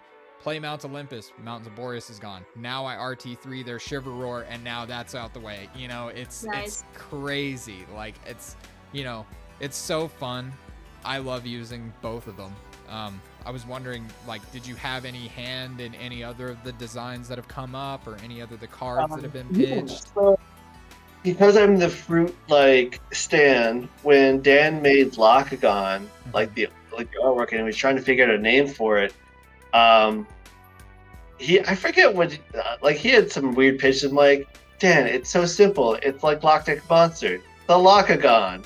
And he's just like, yes, like that's it. Full stop, like no more debate.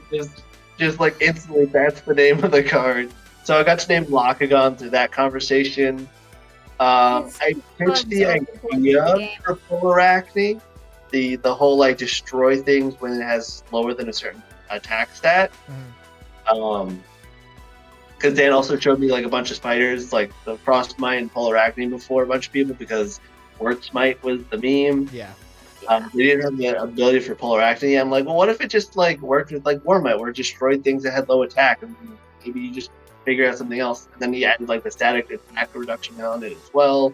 Oh, there's a really funny about Ursa Den, a really funny story with that, where I was talking with, so technically, like I didn't make Ursa Den, but we made Ursa Den before Dan made Ursa Den. Oh. Because I was talking with someone in a chat, and we were like, so I made Ursa Den as a like fan card, and I was talking in a chat that Dan was in about how do we make this like this Ursa Den card that I'm kind of coming up with, like what can we do to make it better? And we were talking for like half an hour, and we kind of like had some key points. Dan jumped in the conversation. I was like, oh, these are really cool ideas. Keep them coming. And then like 5 minutes later, myself and the other person that I was talking to wrote exactly what Ursa Den is right now, like almost word for word, minus some like oopsies with like rules wording. Yeah. And Dan comes in like a minute after we just wrote it that effect and goes, guys, I got it. This is what I think Ursa Den's going to be. And he writes the exact same thing that we just wrote out like a minute before, not realizing that we had already wrote that. Yeah. So then a couple months later, he's like, no, I made that design. It's like, yeah, we're not sure about this. So we brought the conversation, we searched the conversation back up, and David and Dan is like, this is what happened. It's like, oh, wow, we are all on the same wavelength, the exact same card. Which is like super, so it's like almost kind of how like this fan card that I was trying to make, like in the card ideas channel, turned into an actual card by complete like random circumstance, like completely like just like mind melding without actually being in the conversation. Y'all were just on the same wavelength with it, and it just happened that way.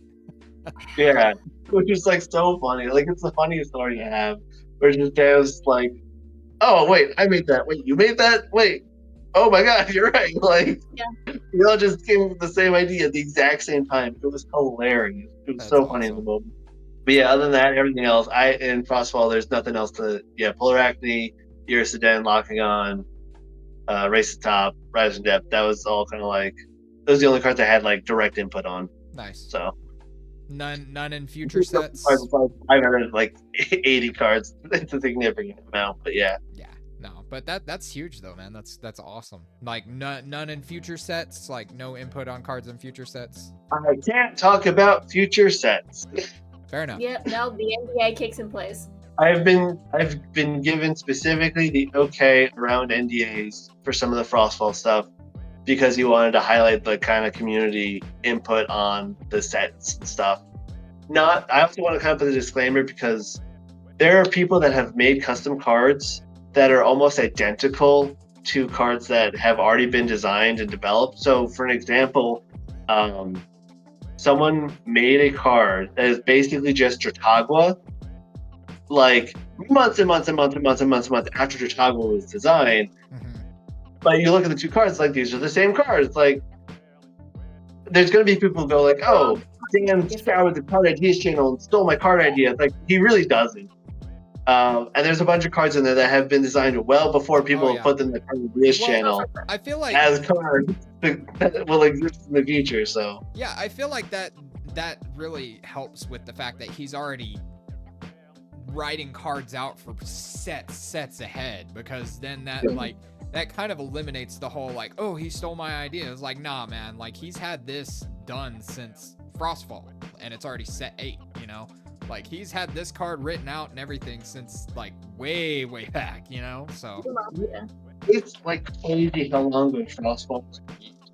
Because just like a lot of people don't realize with a lot of trading card games, like every trading card game, when a new set comes out, that set's been in development for like almost, if not more than 2 years. Like every Magic set is like almost 2 years out. And that's why you don't find like answers to certain cards in sets until like forever later when the card's not relevant anymore, because it just takes so long to like print and cycle. And that's like, again, we had all the delays. That's why it took so long to get first edition out.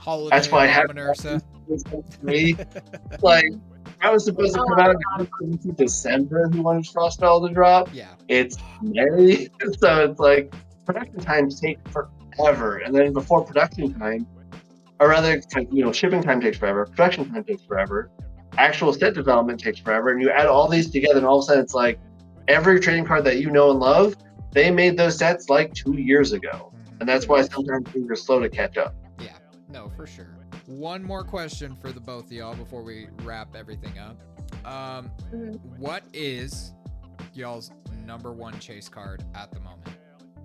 Oh, God. I think you need to go first because I need to think on this for a minute. So there are 3 chase cards at the moment. I want to complete the Frostfall set. And someone decided to put the numbers of the set numbers on the reverse stellars. I have already complained to Dan in person that they should not be numbered reverse stellars, because how am I going to complete the set? And he's like, well, you just got to get them. Like, so, yeah. I hope to pull at least one. I'm going to have 3-4 boxes coming in next week, and then I will likely probably end up with another box or 2 of Frostfall from some other things I was looking at. So I'll probably open like 6 boxes, and we'll see what I get from there. Other than that, we'll see what happens. But yeah, I need to get at least one reverse stellar. If I don't get any reverse stellars in my first few boxes, I'm not going to hunt them. I'm not going to try to buy them. If I get one, I'll think about it. If I get 2, I have to buy the 3rd. But yeah, I will at least get all the full arts, because there's only 7 in the set, which is way more obtainable than base set's 13 full arts. Yeah. So.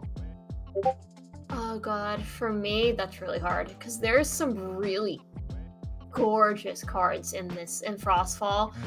Outside of Frostfall, I think you know what my answer is, because it's going to be the full art Stellar Centaur. Yep. I've already committed to 10 bundles for Earth on my own, outside of what he and I end up getting. So I'm going hard for that. In Frostfall itself, oh Jesus, I think my answer has gotta be the either Stellar Locagon, the 99, or Stellar Giraflora is actually really nice looking. I was like actually talking to Words about it yesterday. I'm like, Stellar Giraflora is actually really gorgeous, and it's a good card too. Like, it actually kind of gets enhanced with Frostfall. I'm really excited for it. She was like, it's so sad that Giraflora is not playable, but it's so cute. Yeah. Well, like, pretty much. I mean, Gigaflora is a good card. It's a way to turbo out your Gigaflora, and Gigaflora has a cracked effect, in my opinion. Like, you can Gigafora's bag of wins is dirty. Oh my gosh, dude! Like, he's a 7-body defense just immediately, and you can bring back cards from your underworld to the field. Like it's kind of the reason I want to do like an Earth and Frost deck when Frostfall like fully drops on paper, because number one, I still want to make my boy Fruitaurbor work. I'm trying to find a deck that makes Fruitaurbor work. But secondly, like Kira and Gigaflora are like the main reason I kind of want to dip into Earth for Frostfall. That's fair. I'm excited. Yeah, Gigaflora's bag of wins is crazy interesting win con, because it doesn't if you dodge PTA, it doesn't run into shield, and you just sit there in defense, can't get like raced or earthquaked out, and you just go, okay, take Taurus again, like deal with all these like tactic Taurus over and over again. Yeah, pretty much. If you get the combo out, man, it's kind of like you've just got the immovable object on your field, and you can just whittle down your opponent from there. Like, I've been up against some people that have played Gigaflora, and honestly, like, it's so hard to get.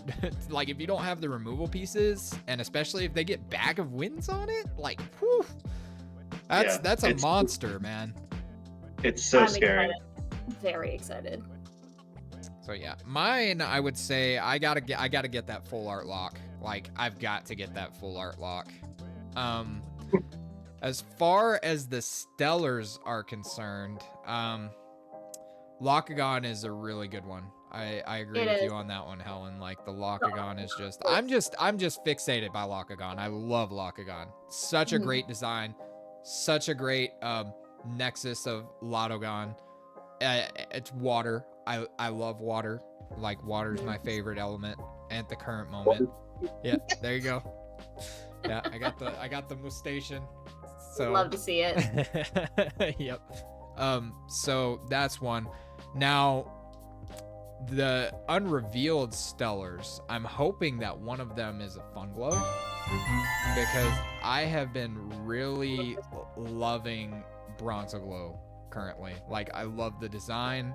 I love the way it plays. I've made my deck a certain way with it after a lot of like fixing and tweaking on it, and I feel like I've finally found a good, decent formula for it. And like, it's just like, if you can get the combo off and you can get the Bronzoglow rolling, dude, oh, it's so nasty. It's so fun. Yeah, when you talk about secret stellars, really funny quick is, so Afros was my chase stellar for base set, because I accidentally saw Afros before it was revealed as a secret stellar due to a bug in the app, because I was one of the first people on the app for making sure it worked like enough to give to people. And Steve accidentally didn't have them hidden, so like 3 of us who were first on the app just to make sure it works. I don't know if you remember how the app was invited in waves. So like 3 out of the first like 10 people who were invited in the waves saw Stellar Afros and were sworn to secrecy. But I saw that as the secret stellar before it was real. I'm just like, I need that card. That is perfect. It's so good. A box. Like, all the other stellars I pulled were starter deck stellars. That's the one that actually was out of a box. And it was just like, this is perfect. It lined up. It was my last box too that I was gonna open, and it was just right there. I'm like, I have yet to get a box stellar. I got the Sprouter stellar from the Kickstarter starter decks, and then just recently I pulled the Dratagua stellar from the Shattered Stars. I have yet to pull a regular odds stellar. Same here. All my stellars have been all my stellars, the ones that I pulled. Dan sent them all to me, so they're just sitting in my closet, one in error box, just...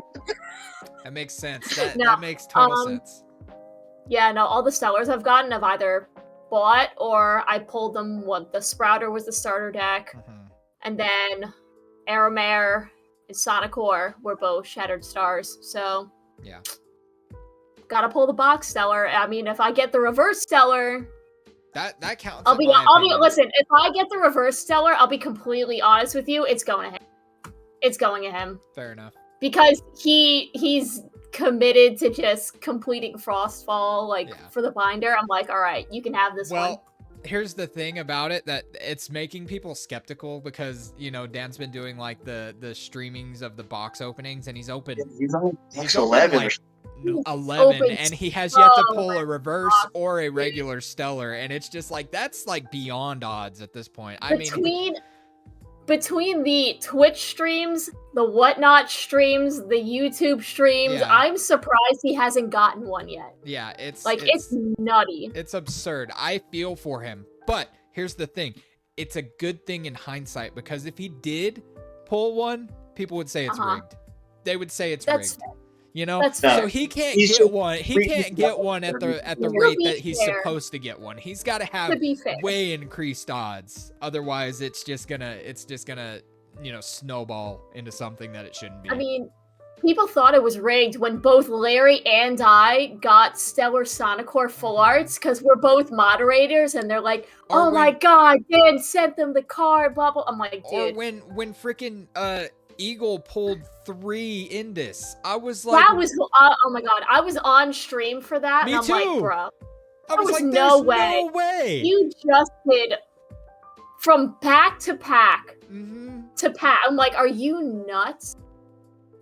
That was wild to me. Like, that was a crazy thing to witness. I was like, you have got to be ridiculous. Like, hello? Yeah. Oh no, he pulled the more frost on stream too while I was with him. It was like, what's really funny is I ordered a whole chunk of starter decks when the starter decks were on sale at one point. So I ordered like 12 before, right before Christmas. So these starter decks that Helen and I opened. Yeah. And the order got lost in the mail.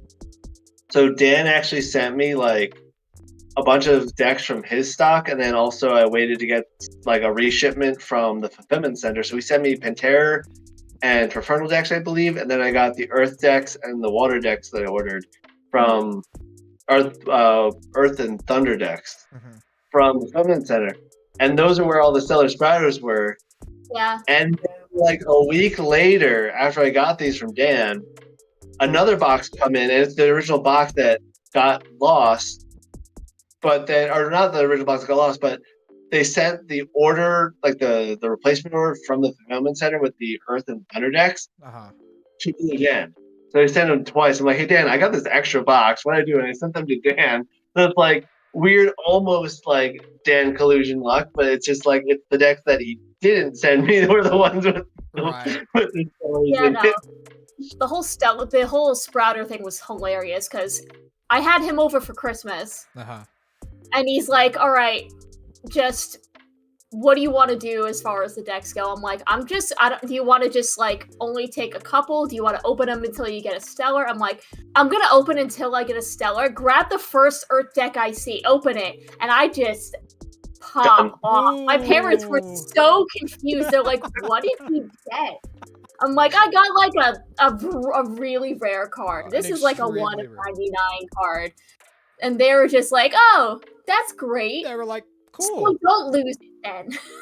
I have a funny Stellar Sprouter story, because it was before I even really knew about the game. I was really not invested in it. I didn't really know too much about it. It was when my buddy brought the stuff. He brought the booster box and all the starter decks, and it was a Christmas gift to me. He was like, here's a gift, man, because you're hype on this game right now. And I'm like, I mean, I told you about it. I don't know about hype. I haven't really played much. I haven't looked into it much, but yeah, sure, we can. I know the basic rules, I guess. Clearly I didn't, but I knew how to play for the most part. And we started opening them, and funnily enough, neither one of us were the one to open that starter deck. It was one of my other buddies who was over with his little girl, and she wanted to help us open packs, and I was like, yeah, sure, you know, you can open some. And we gave her the Fruitaurbor starter deck, and she's like, cool, this one comes with 2 holographics. So I'm like, all right, that's cool, you know. And I didn't think anything of it, and like weeks later, after, you know, I had started doing, because we, like I said, we played for hours, you know. So at this point I'm invested, so I'm looking up as much as possible. And then I find out about the Stellars, and I'm like, wait a second. And then I flip back to the Fruitaurbor starter deck, and I pull out the Sprouter, and I'm like, you've gotta be kidding me. How?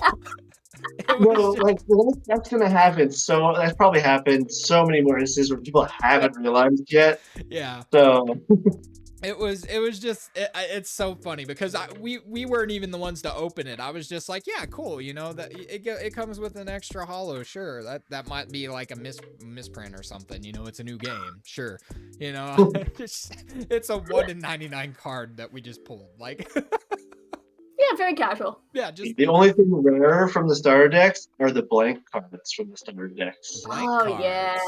I haven't heard about There's that. in like 3 or 4 pulled, maybe a little bit more. I think it's probably actually close to like 6 or 7. I think Where it the was about second card, instead of being a stellar or the like 2-drop of the deck, were just blank white cards with celestial back. Ooh. And Dan, literally while talking about them on the same stream he was talking about them, pulled one out of a starter deck, and he's like, I've wanted this because it's like, you know, it's the ghost card. The ghost card. And it's funny, the one that he opened on stream, that deck was like, it was a fire deck with the correct amount of cards, but it had an extra tsunami in it or something. And it was missing something random. I forget what it was missing, but it was missing one random card and had an extra tsunami in it. And it like made no sense. But the other blank cards, the people that pulled them from those decks said their decks were fine. They just had a blank card as the second card. Right. So weird. I love like misprints and stuff like that. I think that they're cool. Like this is a really cool thing. Like rare, I wouldn't label it under rare because it is rare, but it's more of a really interesting thing to have. Like the misprint cards that have like a layered background, or the ones that are like totally off center, like the ones that you pulled. Like I like that off center was like, I was like, what happened? There's so many off-center cards. I think Coder actually has the worst one. He has an Ambrosia that has almost no like black border on the left side. It's hilarious. Crazy. It's like a sliver of a black border. It is actually hilarious. I honestly almost want one of those blank cards just to have Dan like sign it and write like a effect onto it, right? Just so I can use it as like a placeholder card. Just to be really funny. A proxy. Yeah, basically have him like. Honestly, I'd be down with him just to have like draw him like his attempt at drawing like an Ambrosia or a Nog or something like that, just to have it as like a proxy in a deck. And then I'm gonna fight the judges to make it like actually legal. Actually legal. Yeah, for sure. Selection A drive when. Just Dan's best attempt at drawing. Yeah, right. Just stick figure Demeter. Oh my gosh, that would be awesome. That'd be funny. So okay. I said that was the last question. I got another one just to kind of get a little more into both of y'all. Sure. So Wirtz, the YouTube channel just reached 500 subs. Congratulations on that, good sir. That's awesome. That's huge. That's a lot, man. Subs per video. I have like over 200 videos on the channel actually, which is like wild to think about. But 100%, man. Like that's incredible, man. And like the journey that you've been on with this, you know, from the very beginning, like just covering the game in its entirety, like all the inner workings, all like pretty much everything from the very start to where it is now, man. That's such an amazing achievement. So congratulations to you on that. The Thank you. giveaway you're doing is fantastic. I think the items that you're offering up as a giveaway is amazing. Like, it's so cool to like give back to, you know, the people that support and that are invested, you know, just I as much as you. actually had to message the guy that runs Elestrals shop website, because I was like, hey, there's no gift cards in sight. Is that something I could like buy from you guys, or like? And he's like, oh, you know what? I think that's really easy setup. I can just get a coupon like or a gift card like virtual setup like in a day or two. Just let me know. I'm like, really? Okay. So yeah, now you can buy Elestrals gift cards on the website. That's awesome. So I asked, and he's like, yeah, I can totally do it. So yeah, it's pretty cool. Cool deal, man. Like, yeah, I really like if I win, I want all of them signed, just so you're aware. Yeah. Because I've got all my entries in. What are plans for the future of the channel? Like, as far as like any visionary things that you have in mind, or are you just going with the flow? It's a little bit going with the flow. I do want to get more gameplay on the channel. It's just anyone who's edited Illustrious gameplay, especially on the app, it takes forever to edit. Like, editing out dead space, and sometimes you have dead space you want to edit out, but the audio is still good. So it's like, do I try to cut the audio here? Yeah.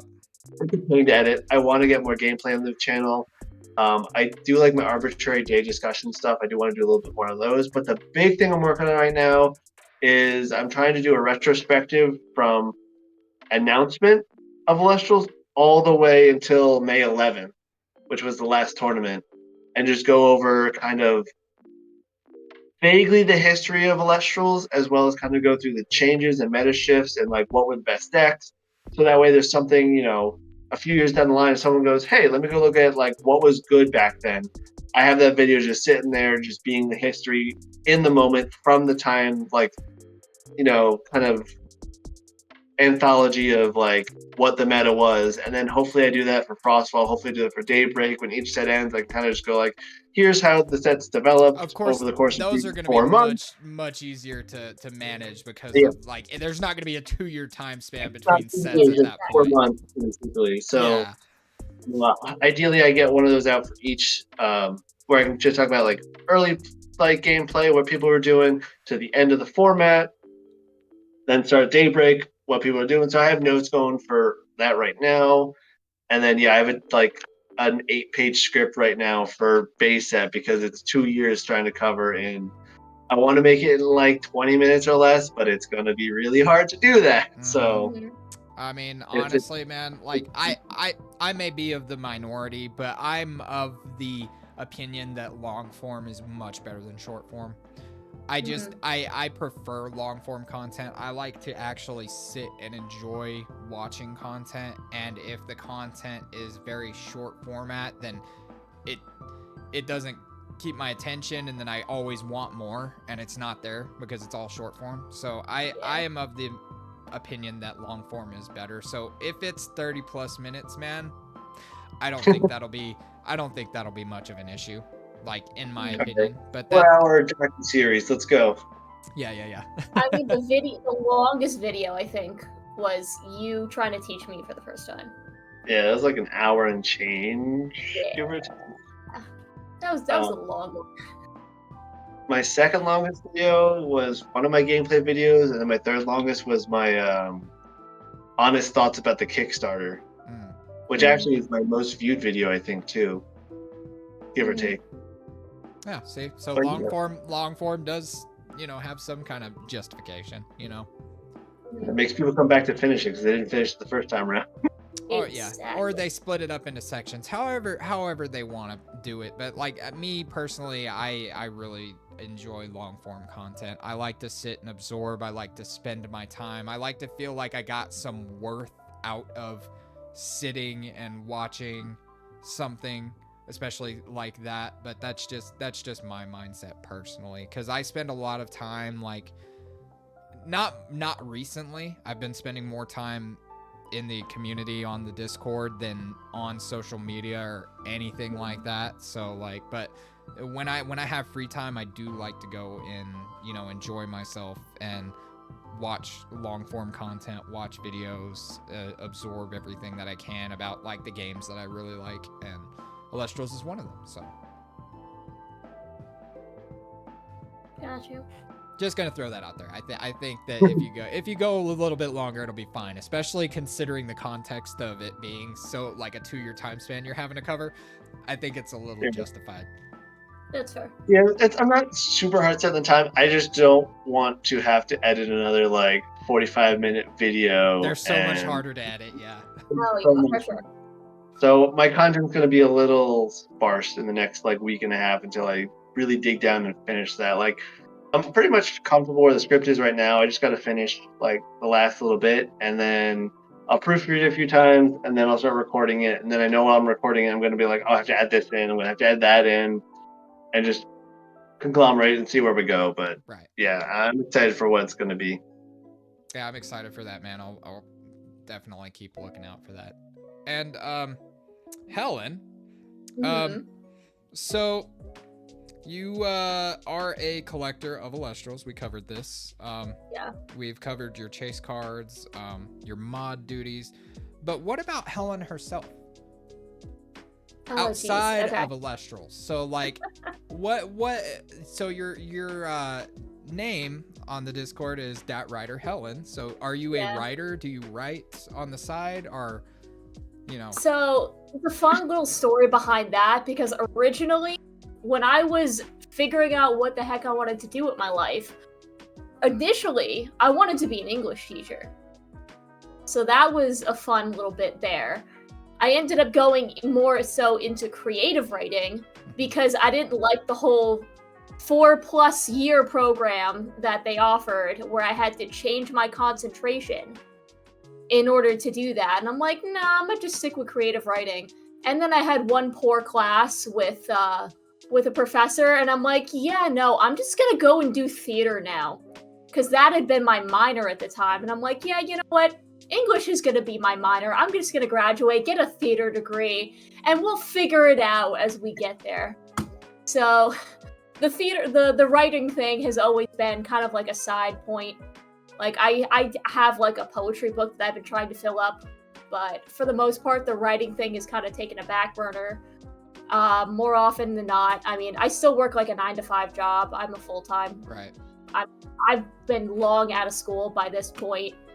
But eventually we get back into the theater for the time being. I do the 9-to-5. I volunteer with Elestrals work, and we go from there.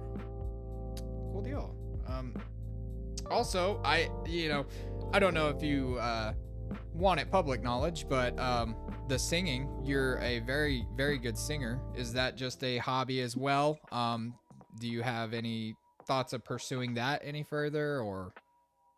The singing gig was kind of entwined with the whole theater thing for me. The whole creative arts thing. Yeah, I've been singing since I was pretty much in like kindergarten. That's been a long time thing for me, and I don't do it nearly as often as I used to. For me, at this point, it's like singing in the car with my friends and in the shower when I just have nobody around me at this point. Just like, it's weird. Don't it's care like how bad it sounds. I'm just gonna wail. Yeah, pretty much. No, it's been such a long time. I honestly do miss like some of the days where I would just be like taking a recording class where I'd go in with my professor and be like, hey, so this is a song we're gonna work on. You're gonna record all the vocal parts for it. And then at the end of it, you're just going to have a finish, which some of them I have. If you feel, I'm not saying go and look for them, but I have some of them out there in the world. But I do kind of miss those days where I could like just sit in the studio and just record everything. Mm-hmm. And then just get to hear a final product of like, oh my god, that's my voice on every single harmony, every single part of the track is just coming from me. Mm-hmm. It was very surreal, and I do miss it. I wouldn't mind trying to get back into that again, but I think if I'm going and stepping back into the creative arts world, I'm gonna go at it from a different perspective because I've worked retail pretty much since I've been in school. Mm-hmm. While I was in school, I was doing a retail gig. I graduated, took a few months of a break, got back into retail, and I've just been working retail since. But doing that has kind of given me the perspective of like, oh, I really like creative things. I really like kind of organizing and being detail oriented and managing all of that. So if I end up going back into the arts world, I wouldn't mind taking it from that perspective. So I love acting, I love singing. That'll always have a place in my heart, but I'm kind of interested in going into a separate route of that. Fair enough. Well, yeah. That's really cool. So that about wraps it up. Awesome conversation, you guys. Awesome. I loved it. I always love when I'm able to get more than one person on the show because it just adds to the conversation. There's different, perspectives, different thought process going around. I really appreciate you guys hopping on. Words, especially you waking up from your nap to hop on with us. I know that must have been hard for you. Well, it wasn't because Helen woke me up and then stole my computer setup, so I'm in the kitchen. Yeah, no, that's her. Hijacked you. To be fair, he actually woke up before I did today, which was wild. Which is why I was taking a nap. Yeah, that is fair. But yeah, guys, thank you so much for taking the time to be on here with me. It was really fun. I enjoyed it. Got a lot of insight. But yeah, that about wraps it up. Thank you guys for tuning in and watching. Don't forget to follow Wirtz, like and subscribe to the channel. Boost it to 1,000 from 500.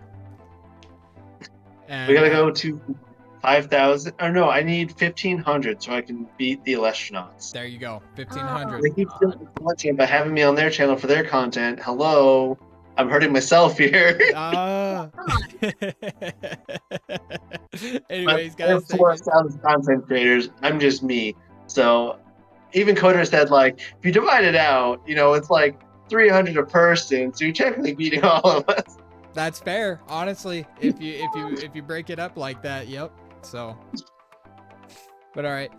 Thank you guys so much for watching. Thank you guys so much for listening. I appreciate it. Again, follow Wirtz at WirtzTCG, and follow her. Turn, follow her. Whoa. Yeah, go follow Helen. Oh God, please. I swear, if I see a spike in my subscribers, I'm gonna lose my mind and delete the channel. Please don't.